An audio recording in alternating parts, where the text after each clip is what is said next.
रिया चक्रवर्ती अब कहानी गढ़ते गढ़ते थक चुकी हैं। वो अब जिंदगी से भी हार गई। सीबीआई अब तक रिया से प्यार से सच कबूलवा रही थी, लेकिन रिया मनगढ़ कहानियों से पीछे हट नहीं रही थी। चौथे दिन तो रिया ने सीबीआई के सामने हदें ही पार कर दी।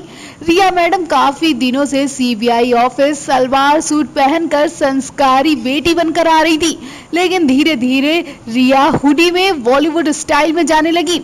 इसके साथ ही रिया का असली चेहरा भी सामने आने लगा। जब चौथे दिन रिया से आईपीएस नुपुर प्रसाद ने पूछताछ की, नुपुर प्रसाद ने सिर्फ और सिर्फ रिया से नशीली दवाओं के बारे में बात की। नुपुर प्रसाद ने पूछा कि सुशांत को डिप्रेशन की भी दवाइयां देती थी और नशीली दवाइयां भी देती थी। क्या तुम्हें ये नहीं पता था कि दोनों दवाइयां देने से सुशांत पर बुरा असर पड़ सकता था?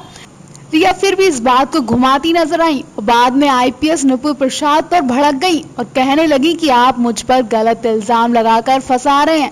आईपीएस के सवालों से रिया हार गई और कहने लगी कि मुझे और मेरे परिवार को गोली मार दो, मुझे जाने दो। रिया ऑफिस में बुरी तरह चीखने लगी, रोने लगी और बेहोश होने की एक्टिंग करने लगी, जिसके बाद एक नहीं दो नहीं बल्कि 8 महिला कांस्टेबल रिया को संभालने पहुंची। अब आप समझ सकते हैं कि रिया ने किस कदर बदतमीजी की होगी, जिसकी वजह से उन्हें 8 महिला कांस्टेबल पकड़ने पहुंच गई। इतना ही नहीं, सीबीआई ऑफिस में रिया के जोरदार थप्पड़ भी पड़ा, लेकिन रिया अब तक सच नहीं कबूल पाई, जिसके बाद रिया को फिर 5वें दिन पूछताछ के लिए बुलाया गया।